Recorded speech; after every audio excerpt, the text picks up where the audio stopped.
policies continue to put pressure on African nations, many African Americans are making a different choice. A growing number of African Americans say they are considering leaving the United States and relocating to... While US politicians tighten their grip on Africa, while Washington pushes policies meant to shape the continent's future, something unexpected is happening in silence.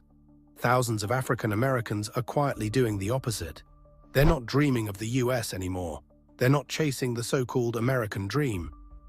Instead, they are packing their bags, selling their homes, and boarding one-way flights to Africa. Not for vacation, not for a short escape, but to start over, permanently. It's a movement nobody predicted, a reversal nobody prepared for, and yet it's growing faster than anything the world has seen in decades. Why would people leave one of the richest nations on Earth to return to a continent the West still labels as poor, unstable, and underdeveloped? Why now? Why Africa? Stay with us, because the answer will challenge everything you thought you knew about the American dream and Africa's future. To understand why thousands of African Americans are now returning to Africa, you must go back to where the story began, not in airports or embassies, but 400 years ago on the shores of West Africa. It was 1619, the year the first enslaved Africans were torn from their homeland, ripped from their families, and shipped across the Atlantic. What followed became the largest forced migration of a single race in human history. Millions stolen, millions lost, millions who never saw home again. For centuries, their descendants would grow up in a land that promised freedom yet delivered discrimination. A place where slavery ended on paper, but its shadow never disappeared. Laws changed, but the system didn't. Rights were granted, but equality remained out of reach.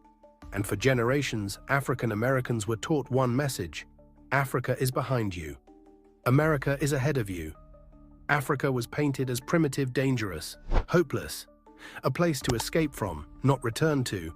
But then came 2019, Ghana's year of return, a spark, a reminder, a door quietly opening after 4 centuries, and when that door opened, something began to shift.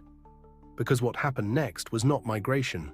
It was a spiritual awakening, a reversal no one saw coming, a reversal that would explode into a movement after one event that shook the entire world, and that's where our story turns. But before we continue, don't forget to like, subscribe, and hit the bell for more powerful stories. For many African Americans, the decision to leave the United States didn't begin with passports or paperwork. It began with silence, the kind of silence that lives inside you when every day feels like walking on a battlefield. Sanjaya Davis knew that silence too well. On paper, she had everything America promised: a good job, education, connections, stability. She was living the picture-perfect version of the American dream. But inside, she carried a fear she couldn't shake. Every time she stepped out of her house, a question stalked her like a shadow. If I'm pulled over today, will I make it home alive? It wasn't paranoia, it was history, embedded in her DNA. The trauma of centuries, from the transatlantic slave trade, to the Tulsa massacre that displaced her own family, to the everyday racism she faced in modern America. Then came 2020, a knee on a neck, a life taken in broad daylight.